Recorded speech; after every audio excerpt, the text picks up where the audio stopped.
사랑하는 서현의 성도 여러분, 우리는 지난 3주 동안 사도행전 5장을 통하여서 영적인 어둠의 세력 마귀가 어떻게 교회에 접근하는지, 그리고 교회를 어떻게 흔들려고 애를 쓰는지 살펴보았습니다. 뿐만 아니라 그 마귀의 공격을 어떻게 하나님께서 막으시고 교회를 건강하게 지켜내시는지 살펴보았습니다.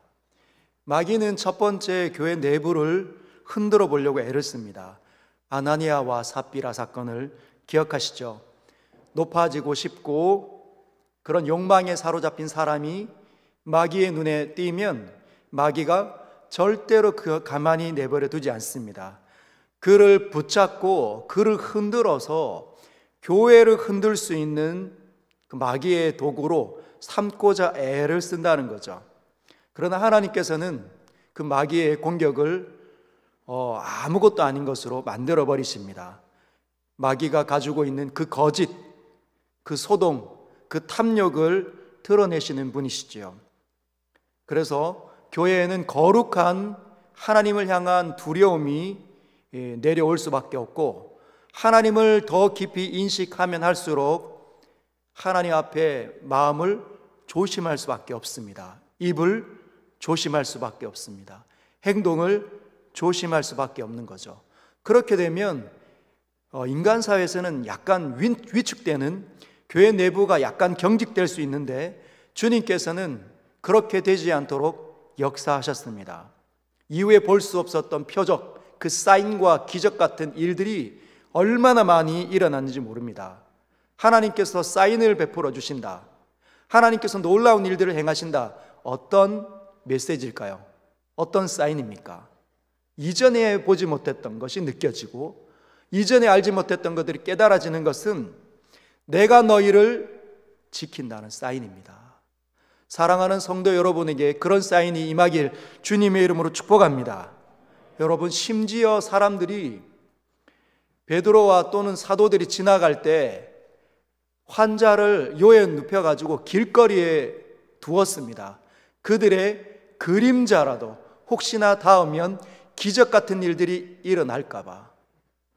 여러분, 그런 사모함이 서행교회 가운데 많이 일어나야 합니다. 하나님께서 일하셨다, 하나님께서 은혜를 베풀어 주셨다, 하나님께서 나를 만나 주셨다, 내 삶 가운데 함께 해주셨다, 그런 메시지가 많이 나타나야 된다는 거죠. 예루살렘 교회가 점점 안정을 취해갑니다. 내부의 공격이 무마되었습니다. 그랬더니 마귀는 전략을 바꿉니다. 내부가 안 되면, 내부가 점점 결속하면 외부로 눈을 돌리는 거죠. 외부에 힘이 있는 사람, 외부의 영향력을 발휘할 수 있는 사람들을 선택합니다. 이 마귀는 처음 교회였던 예루살렘 교회를 흔들기 위해서 외부로 눈을 돌렸습니다.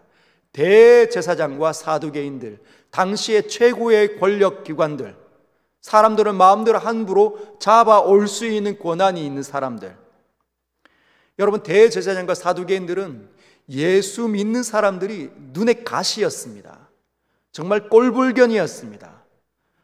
하나님을 더 잘 믿고 더 선하게 사는 그 일이 못마땅한 것이죠. 그래서 교회에 찾아와 사람들로 인해서 사도들을 잡아가 감옥에 넣어버렸습니다. 그리고 아무도 열지 못하도록 사람들을 지키도록 그 보초를 세운 것이죠. 그러면 하나님께서는 어떻게 이 외부의 공격을 막으셨을까요? 첫 번째, 하나님은 천사를 보내었습니다. 천사를 보내어서 감옥문이 열리지 않았는데도 불구하고 사도들이 그 감옥을 빠져나가도록, 이런 기적이 어디 있습니까? 기적 중에 기적이 사도들에게 임한 것이죠. 주님은 뭐라고 말씀하십니까? 마귀가 세상의 눈을 돌려 외부의 힘을 빌르느냐? 나는 그 모든 것들을 무마시킬 수 있는 능력이 있다. 나는 너희를 지킨다. 너희는 갖춰질 수 없는 자들이다. 너희를 가둘 수 있는 것은 이 땅에 아무것도 없단다. 너희는 생명의 말씀을 전할지어다. 사랑하는 성도 여러분, 그들은 생명의 말씀이 있었던 사람들입니다. 여러분, 생명이 있는 사람들의 표정을 보신 적 있습니까? 말씀이 열려서 말씀이 은혜가 되는 사람들 여러분 보신 적 있습니까? 예배 때 오늘 은혜 받았어. 예배 때 오늘 찬송 가운데에서 하나님께서 내 마음을 터치하는 것 같대. 또는 한 주간의 삶 속에 거룩한 그 복 있는 자의 자리 앞에 무릎을 꿇고 있는데 성경을 열었더니 말로 닿을 수 없는 하나님의 은혜가 막 가슴에 밀려오는 때 여러분 그들은 어떻게 할까요? 노래할 수밖에 없습니다. 담대할 수밖에 없습니다. 새 생명을 이길 수밖에 없는 것이죠. 왜? 주님이 그 순간 그를 만나고 계시기 때문에. 사랑하는 성도 여러분, 우리에게 생명의 말씀이 있는 줄 믿으시길 바랍니다. 우리가 예배로 모였다는 말은, 예수님을 영접했다는 말은 우리 안에 생명이신 성령이 이미 거하시고 말씀이 들려질 수 있도록 성령께서 우리에게 역사하신다는 것을 꼭 기억하십시오. 그럼에도 불구하고 성경을 읽지 않는다. 그는 그 모든 환경이 열려졌음에도 불구하고 그 은혜를 거부하는 사람과 마찬가지일 수 있다는 것이죠. 사도들은 집에 가서 좀 생각해보고 몸도 피곤한데 좀 누워있다가 좀 날이 밝은 후에 가겠다 이렇게 생각하지 않았습니다. 그 즉시로 새벽에 성전에 가서 생명의 말씀을 열어서 사람들에게 가르치기 시작했습니다. 왜 그랬을까요?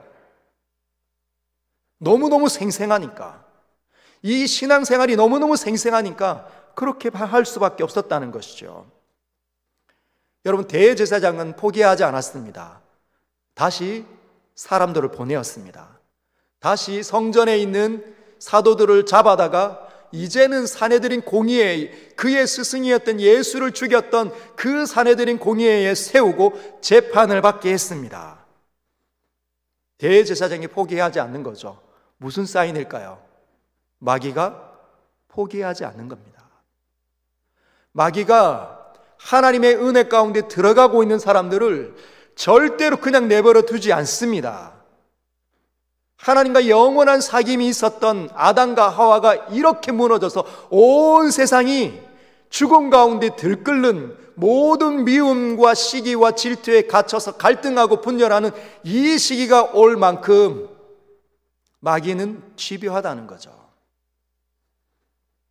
재판을 엽니다. 너희가 하지 말라고 한 일 왜 이렇게 하느냐? 사도들이 항변하는 것을 통해서 그들의 표정이 어떻게 바뀝니까? 죽이고 싶을 정도로 갈기갈기 찢어져서 그 사도들을 그냥 없애버리고 싶어하는 마음이 불일 듯 일어났다는 것이죠. 여러분, 마귀의 최종 목표는 죽이는 겁니다. 마귀를 닮은 사람들의 특징은 죽이고 싶은 거예요. 그런 욕구가 불일 듯 일어나는 거죠. 여러분, 그것이 하나님의 선한 영향력이겠습니까? 그것이 하나님께서 우리를 향한 뜻이겠습니까? 우리 안에 그런 미움에 사로잡히는 것이 그렇게 하나님께서 보고 싶어하는 모습이겠습니까? 여러분, 혹시나 세상살이 하다가 어떤 일을 만나서 미움에 사로잡힌다면 그 즉시 하나님 앞에 무릎을 꿇으십시오. 하나님의 선함을 닮아 있지 못하다면 그 자리에 박차고 뛰쳐나오시길 바랍니다. 또는 마귀의 최종 목표는 사람을 죽이는 것 아닙니까? 사람들이 실수하거나 넘어지면, 어려움을 만나면, 고난에 취하면 죽을 것 같은 고통이 찾아옵니다. 정말 죽고 싶다. 정말 죽고 싶다. 남편과 아내가 아무것도 아닌 일로 싸우면 내가 이 정도밖에 안 되는구나, 그런 수치감에 사로잡히면 죽고 싶은 마음이 불일 듯 생겨난다는 거죠. 여러분, 마귀의 타켓이 되는 겁니다. 여러분들이 있어야 할 자리는 그런 자리가 아닙니다.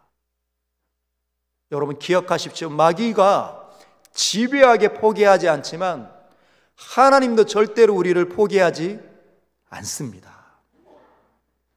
마귀보다 훨씬 더 강력하신 분이 우리를 사랑하신 하나님의 사랑인 줄 믿으시길 바랍니다. 끝까지 하나님의 사랑이 우리를 쫓아오고 있습니다. 여러분, 하나님께서 이 초대교회의 이 마귀의 외부의 공격을 어떻게 막으셨습니까? 그들 속에 가장 영향력이 있는 사람이 뜬금없이 제자들의 편에 서게 되는 겁니다. 여러분들을 죽이고 싶고 여러분들을 무너뜨리고 싶어하는 그 사람들 속에 가장 강력하고 힘이 있는 사람이 어느 날부터 우리의 편을 들기 시작할 수 있다는 것을 꼭 기억하십시오. 하나님께서는 그러신 분이십니다. 우리를 무너뜨리고 싶어하는 사람들을 바꾸어서라도 우리를 살려내실 수 있는 것이지요. 하나님의 안에는, 하나님의 손 안에는 모든 것들이 그분의 선한 도구가 될 수 있습니다. 이것이 사도행전 5장의 내용입니다. 5장의 내용을 통해 우리는 하나님은 살아계시다, 이 진리를 배웠습니다. 한번 따라해 볼까요? 하나님은 살아계시다. 하나님은 살아계시다. 그 살아계신 분이 지혜와 능력이 전지전능으로 가지신 분이십니다. 그리고 저와 여러분들을 하늘의 가족으로, 그분의 자녀로 삼으셨다는 것이죠. 뿐만 아니라 하나님 살아계시고 마귀도 존재합니다. 창조 때부터 지금까지 마귀가, 그 마귀 이 귀신들과 연합해서 우리를 열심히 넘어뜨리려고 합니다. 하나님도 살아계시고 마귀도 존재하고, 그러면 우리는요? 우리는 누구일까요? 하나님께서 지키시는 예수의 사람 맞습니까? 아니면 예수의 사람들의 연합을 깨뜨리를 마귀의 눈에 띄는 그런 믿음 없는 사람의 상태입니까? 여러분의 믿음을 점검해 보십시오. 사도행전 5장을 통해서 우리의 믿음을 점검해 보십시오. 나는 교회 공동체를 깨뜨리는 마귀의 도구로 전락되고 있는가? 나는 가정 공동체를 무너뜨릴 마귀의 도구로 전락되고 있는가? 나의 입술과 나의 눈빛과 나의 손과 발은 내 가정을 살리는 데 탁월한가? 아니면 그들에게 고통을 안겨다주는 사람으로 서 있는가? 하나님도 안 보이고 마귀도 모르겠고 그냥 나는 내 인생 살고 있는 그저 그런 사람에 불과한지 여러분 살펴보시고 그 자리를 뛰쳐나오시길 주님의 이름으로 축복합니다. 우리의 자리는 그런 자리가 아니라 사람을 살리는 자리, 교회를 유익하게 하는 자리, 남편과 아내를 세우고 자녀들을 이끄는 자리가 바로 우리의 자녀들입니다. 여러분, 사도행전 그 요약인 사도행전 5장 42절을 한번 보십시오. 우리 같이 한번 읽어볼까요? 시작. 그들이 날마다 성전에 있든지 집에 있든지 예수는 그리스도라고 가르치기와 전도하기를 그치지 아니하리라. 여러분, 그들이 날마다 성전에 있든지 집에 있든지 뭘 가르쳤다는 겁니까? 뭘 전했다는 겁니까? 예수는 그리스도이시다. 예수는 그리스도이시다. 예수는 그리스도이시다. 자기가 가고 있는 모든 환경 속에서 예수가 바로 그리스도이다 라는 것을 가르쳤다는 겁니다. 그들은 가르칠 수밖에 없었습니다. 예수가 그리스도임을 날마다 그들이 서 있는 곳 그 자리에서 가르칠 수밖에 없었습니다. 왜 그럴까요? 그들이 바로 하나님과 함께 사는 신앙의 맛을 보고 있기 때문이에요. 내부를 공격할 때에도 외부를 공격할 때에도 넘어지지 않도록 살아계신 하나님께서 역사하시는 것을 그들이 그 현장 속에서 삶의 모든 환경 속에서 보았기 때문입니다. 보는 사람들은 말할 수 있습니다. 여러분, 그리스도는 헬라어 원문으로 이렇게 되어져 있습니다. 여러분 보시기에 이쪽에 여기서 그리스토스 이렇게 읽는 거죠. 한번 따라 읽어볼까요? 크리스토스. 이 크리스토스는 우리가 말하는 그리스도입니다. 이 그리스도가 히브리어로 읽혀지면 어떻게 읽혀지냐? 여기서 이렇게 읽습니다. 왼쪽에서 오른쪽으로. 자, 오른쪽에서 왼쪽으로 읽는 거죠. 한번 읽어볼까요? 메시아. 메시아. 헬라어는 그리스 신약의 언어는, 이 당시의 신약의 성경은 헬라어로 기록되어져서 그리스도다, 크리스토스다라고 말하면 그게 히브리어로 메시아란 뜻입니다. 이 히브리어의 메시아는 영어로는 Christ, Jesus Christ, 예수 그리스도라고 읽혀지는 거죠. 그리고 우리를 기독교라고 얘기합니다. Christianity. 그리스도를 중심으로 믿는 사람들의 연합이 기독교라는 것이죠. 여러분, 그리스도, 메시아는 구원자를 뜻합니다. 저와 여러분들이 처해 있는 모든 환경들을 초월해서 우리를 그 속에서 건져내실 수 있다, 없다?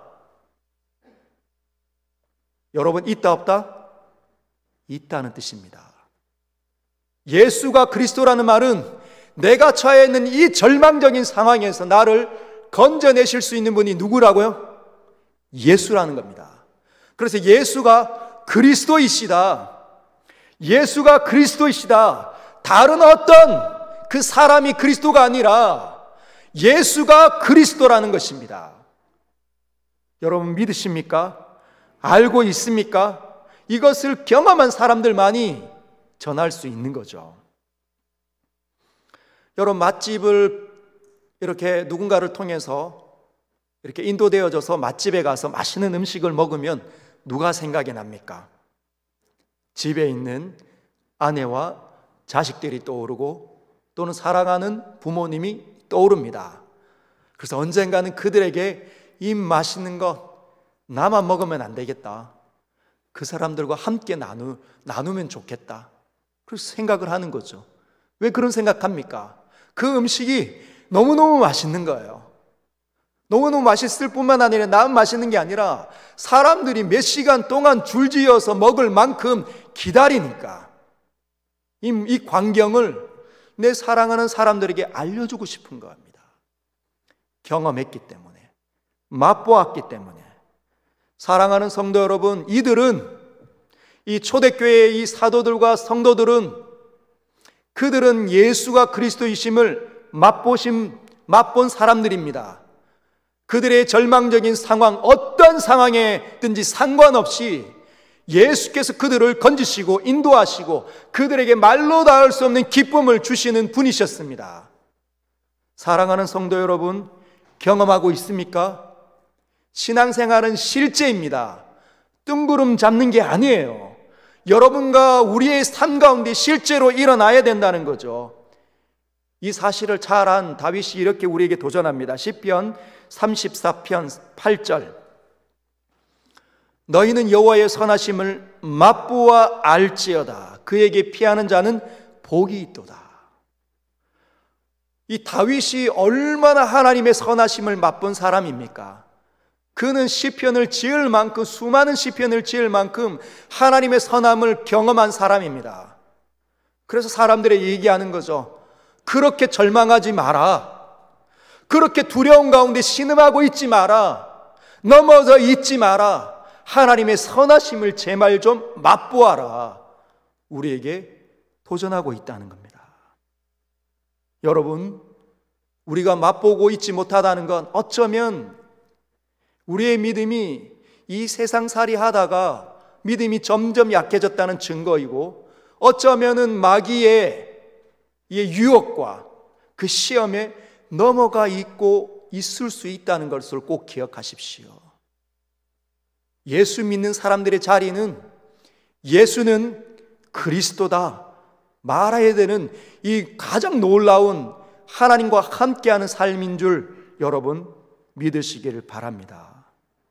기가 막힐 웅덩이에 빠져 있다 할지라도 주님은 건지십니다. 할렐루야. 이제 6장으로 한번 넘어가 보도록 하겠습니다. 6장 1절 같이 한번 읽겠습니다. 시작. 그때의 제자가 더 많아졌는데 헬라파 유대인들이 자기의 과부들이 매일의 구제에 빠짐으로 히브리파 사람을 원망하니. 여러분, 6장이 시작되는데 어떤 상황이 첫 번째 교회에 지금 들이닥친 겁니까? 첫 번째 교회, 예루살렘 교회에 문제가 발생했습니다. 원망과 불평이 일어났다는 거예요. 여러분, 이것은 마귀가 존재하니까 마귀의 공격이 아니었습니다. 마귀가 시험하거나 유혹하거나 넘어뜨리기 위해서 하려고 하는 공격이 아니었는데도 불구하고 예루살렘 교회에 이 갈등이, 원망과 불평의 이 갈등이 일어나 버렸어요. 어떤 문제인지 좀 더 들여다보겠습니다. 1절을 보면 헬라파 유대인이 자기의 과부들이 매일의 구제에 빠졌다. 그래서 히브리파 사람을 원망하기 시작했다는 겁니다. 여러분, 예루살렘 이 교회에 수많은 사람들이 몰려들었는데 지금 어떤 일들이 조짐을 보이고 있다는 겁니까? 헬라파 유대인들과 히브리파 유대인들로 지금 두 진영으로 갈라질 위기에 처했다는 거예요.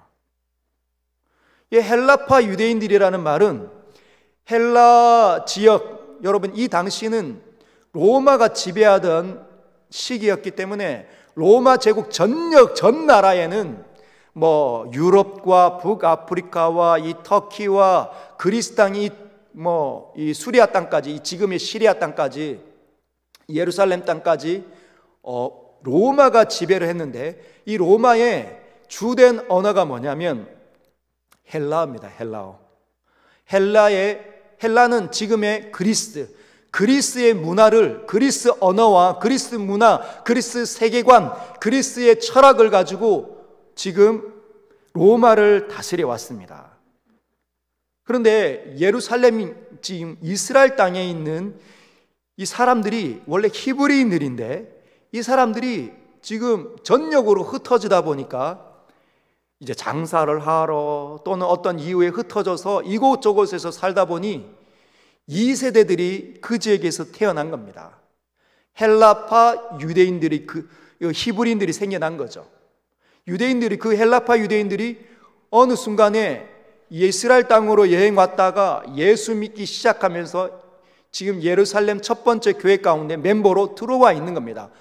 상당한 수가 많이 들어와 있었습니다. 그런데 히브리파 유대인들은 그 이스라엘 땅에서 나고 자란 사람, 그래서 히브리 자체의 언어에 익숙한, 그 문화에 익숙한, 그 세계관에 익숙한 사람들인 거죠. 그런데 지금 예루살렘 교회가 어디에 있는 겁니까? 이스라엘 땅 안에 있으니까 지금 이스라엘 그 첫 번째 예루살렘 공동체 안에서 많은 사람들이 모였는데 과부와 고아들, 나그네들이 얼마나 많은지, 상대적으로 약한 경제력에 처해 있는 사람들이 얼마나 많았는지, 그들을 늘 먹을 것을 공개하고 접대하는 일을 하다가 어느 시간이 지나면서 헬라파 유대인들 쪽에 있는 과부들의 이 명단이 조금씩 누락되기 시작한 겁니다. 그래서 이 과부들이 누구에게 하소연했을까요? 헬라파 유대인들 남자들에게 하소연한 겁니다. 우리가 오늘 먹을 것을 못 받았습니다. 우리가 오늘 구제 명단에서 빠졌습니다. 왜 이런 일이 있습니까? 그래서 헬라파 유대인들이 히브리파 유대인들에게 가서 따지기 시작한 겁니다. 따진 겁니다. 아니, 어떻게 이럴 수 있습니까? 주님이 말씀하신 그 말씀과 좀 다르잖아요. 어떻게 이런 일을 당신들이 할 수 있습니까? 이렇게 따지기 시작했다는 겁니다. 여러분, 왜 이 일이 일어났을까요? 1번, 히브리파 유대인들이 너무 자기네만 유리하도록 모든 행정을 처리했기 때문이다. 이것이 1번. 2번, 마귀에게 넘어갔기 때문이다. 몇 번일까요? 1번인가요? 2번이겠습니까? 성경은 히브리파 유대인들이 너무 자기네들에게 유리하도록만 제한된 물질을 자기네들의 쪽에 있는 약한 사람들을 돕는 데만 사용했기 때문이다, 그렇게 언급하지 않습니다. 성경은 뭐라고 답을 제시합니까?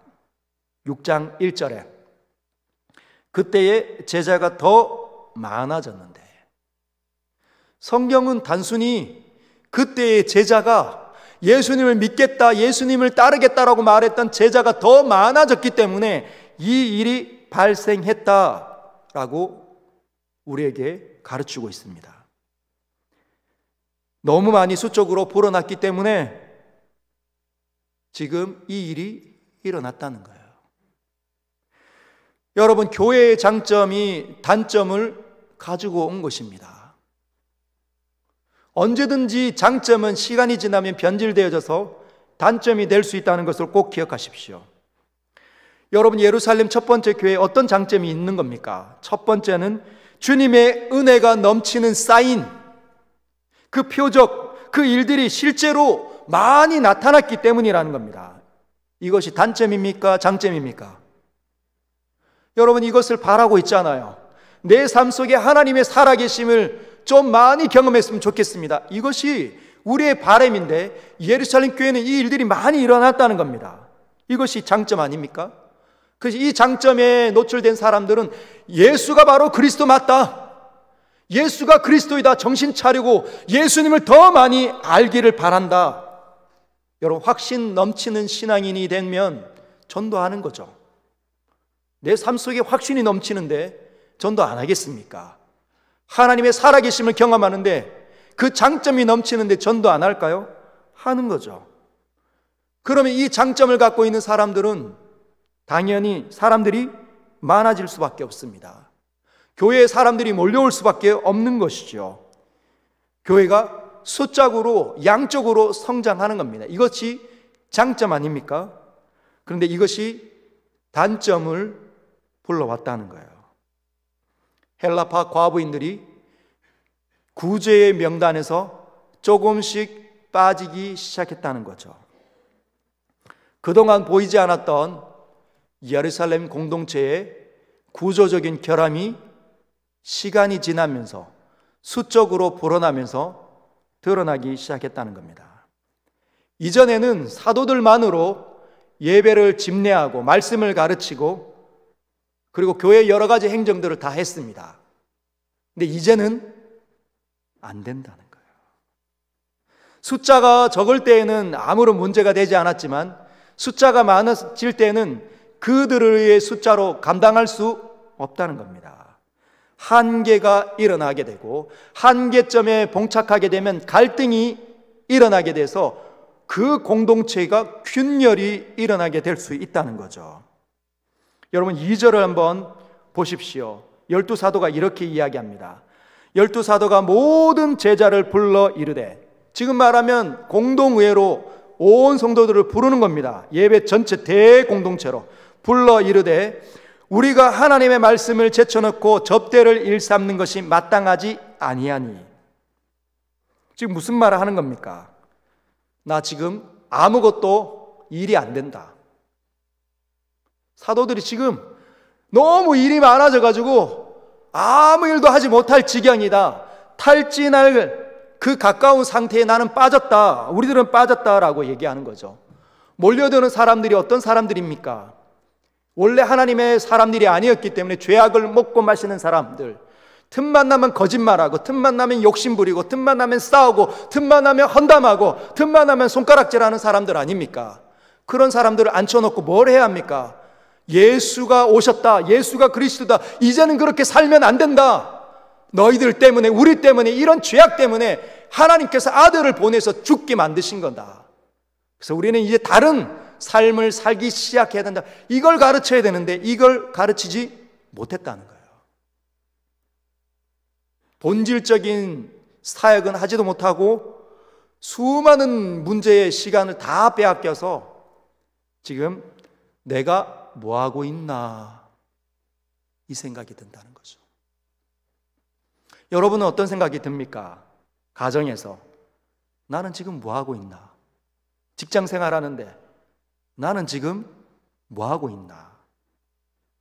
여러분, 그러면 너무 힘들다 이런 생각이 불쑥불쑥 일어납니다. 그러면 탈진하게 되고 어려움에 봉착하게 되는 것이죠. 여러분, 일이 잘 풀린다고 해서 형통해지는 것이 아닙니다. 여러분, 더 많은 일이 일어나게 될 수도 있다는 것이죠. 여러분, 직장인들이 형통한 것이 어떤 겁니까? 승진하는 것이죠. 승진해서 월급이 올라가는 겁니다. 말단 사원은 대리가 되고 대리는 과장이 되고 과장은 부장이 되는 겁니다. 여러분, 과장이 부장이 되었다고 해서 꽃길만 걷게 될까요? 승진했으니까 마냥 기쁘고 행복한 일만 일어나게 됩니까? 아니죠. 해야 되는 일, 다루어야 되는 일이 얼마나 더 많이 일어나는지 모릅니다.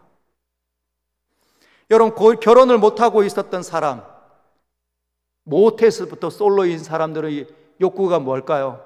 나도 사랑하는 사람 만났으면 좋겠다.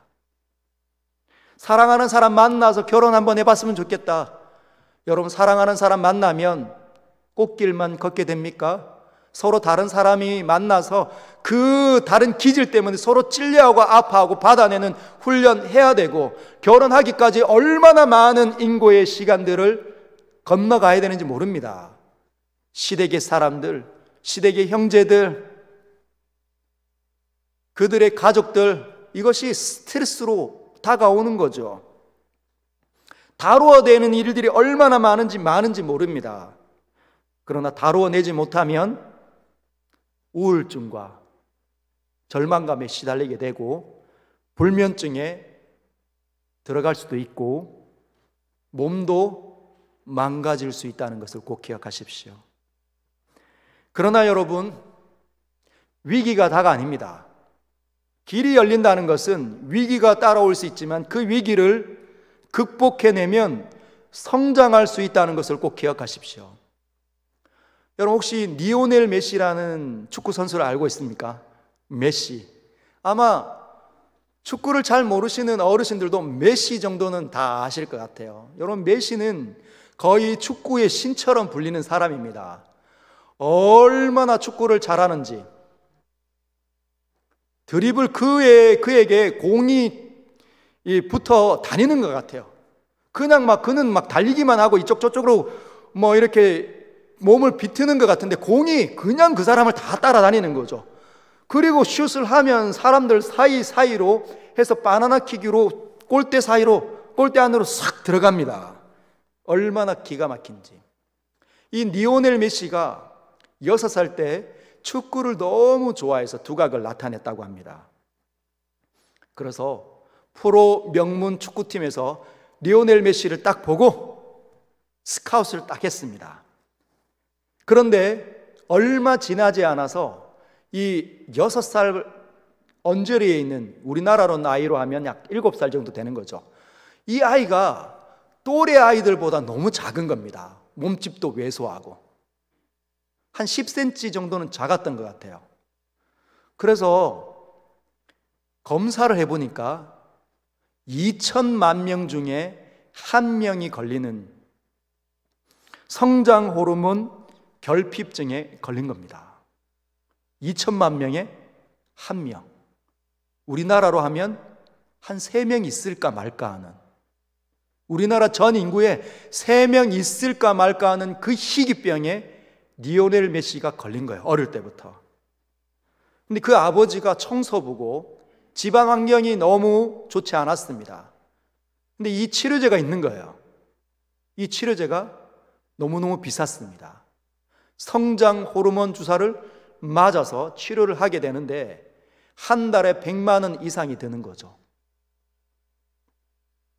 그때 너무 힘들어하는 아빠를 향하여서 7살, 8살밖에 안 된 리오넬 메시가 이렇게 이야기했다고 합니다. 아빠, 괜찮아요. 나만의 축구 기술을 한번 만들어 볼게요. 리오넬 메시가 얼마나 축구를 좋아하는지 나만의 기술을 만들어 보게. 그런데 이 아이가 그런 마음을 먹는다고 해서 길이 열리는 겁니까? 극복하려면 어떤 노력을 해야 할까요? 또래보다 10cm 점점 불어나면 15cm 이상 차이가 나는데, 축구 선수가 키가 커야 되잖아요. 헤딩도 해야 되고 몸싸움도 해야 되는데, 근데 리오넬 메시가 자기만의 기술을 익히기 시작했습니다.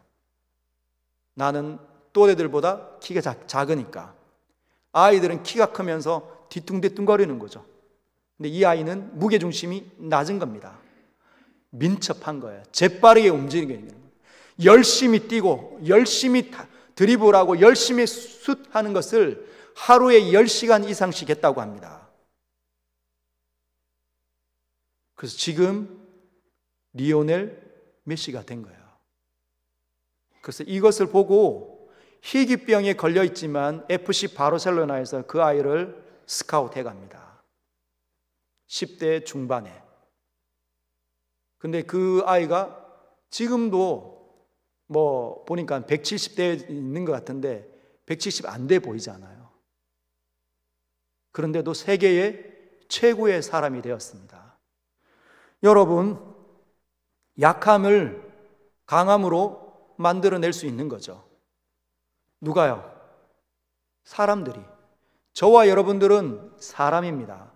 하나님의 형상으로 지음받아서 하나님의 모든 능력들이 이 안에서 담겨져 있다는 거죠. 잠재의식으로. 뿐만 아니라 우리는 주님을 더 믿는 예수의 사람들입니다. 기도하고 말씀 읽고 예배하는 우리에게 하나님께서 덧붙여서 역사하지 않습니까? 그러면 우리의 이 약함을 뛰어넘을 수 있는 거죠. 위기를 바꾸어서 강점으로 만들어낼 수 있는 자들이 바로 저와 여러분들이라는 겁니다.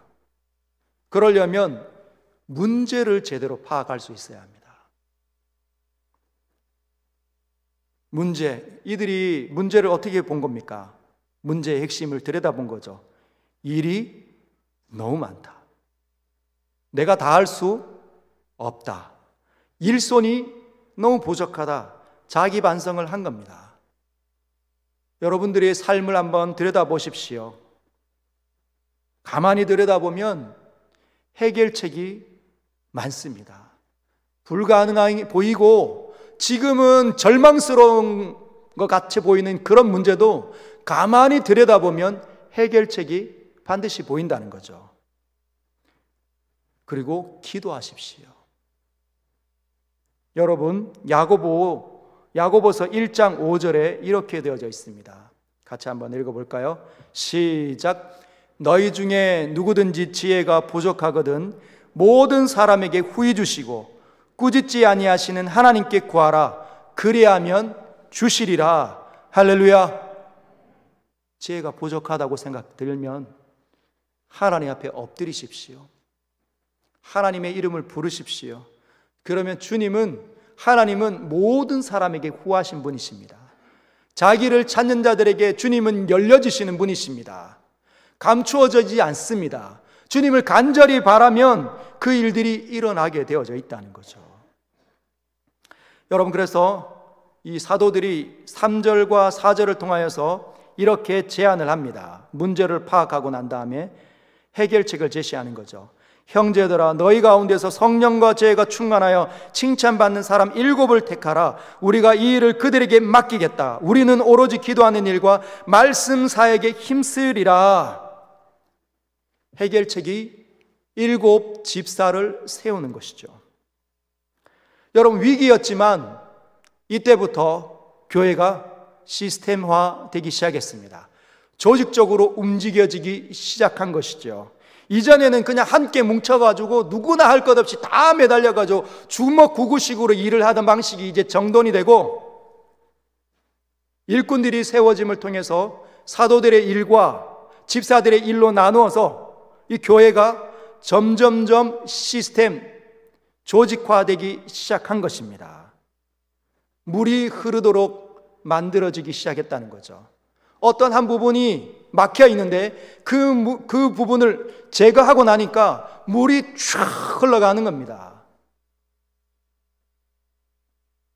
그래서 7절에 하나님의 말씀이 점점 왕성하여 예루살렘에 있는 제자의 수가 더 심히 많아지고 허다한 제사장의 무리도 이 도에 복종하니라. 제자가 더 많아졌습니다. 이전의 상태였다면 더 많아지면 암이 붕괴되고 또는 두 진영으로 갈라질 수밖에 없었을 수도 있는데 하나님께서 간섭하시고 이 사도들이 자기의 위기를 극복해내면서 교회가 점점 안정화되어져 갔다는 거죠. 여러분, 우리의 인생은 다 이렇게 이루어져 있습니다. 여러분과 저의 삶을 한번 들여다보십시오. 주님이 뭐라고 지금 우리에게 말씀하십니까?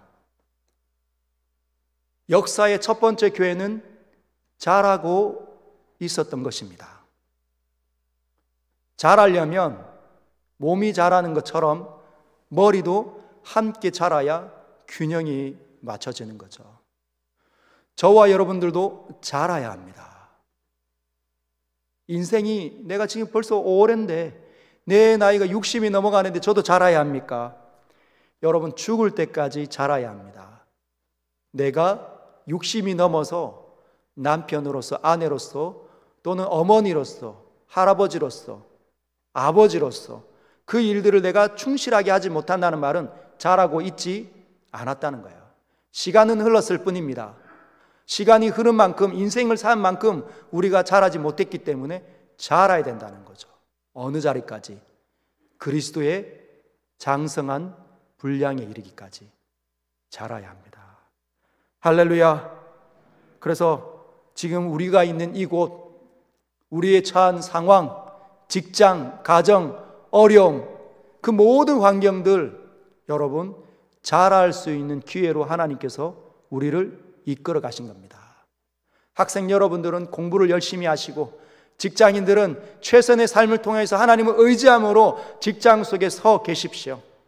그러면 어느 순간 그 위기를 극복하고 점점 강해져 있고 점점 탁월해져 있고 많은 일들을 감당할 수 있는 슈퍼바이저로 올라갈 수 있는, 성장하고 있다는 것을 알게 될 겁니다.